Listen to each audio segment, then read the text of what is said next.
10 محرم عاشورہ کی فضیلت۔ پچھلے سال کے گناہوں کا کفارہ۔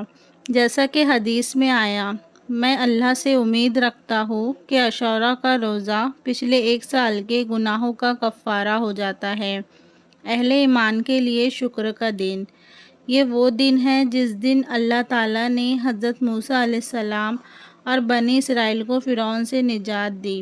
اس موقع پر حضرت موسیٰ علیہ السلام نے روزہ رکھا، شکر ادا کیا۔ رسول اللہ صلی اللہ علیہ وسلم نے فرمایا، ہم موسیٰ کے تم سے زیادہ حقدار ہیں۔ حضرت حسین رضی اللہ تعالیٰ عنہ کی شہادت۔ اسی دن کربلا کا عظیم واقعہ پیش آیا جس میں حضرت امام حسین رضی اللہ تعالیٰ عنہ اور ان کے ساتھیوں نے دین کی سربلندی کے لیے اپنی جانیں قربان کی۔ روزہ رکھنے کی فضیلت۔ عاشورہ کا روزہ رکھنا سنت ہے اور اس کے ساتھ 9 یا 11 محرم کا روزہ بھی ملا لینا افضل ہے تاکہ یہودیوں کی مشابہت نہ ہو۔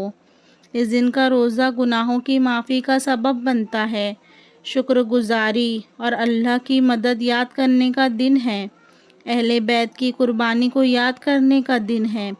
اس دن عبادت، روزہ، صدقہ خیرات اور توبہ استغفار کرنا باعث برکت ہے۔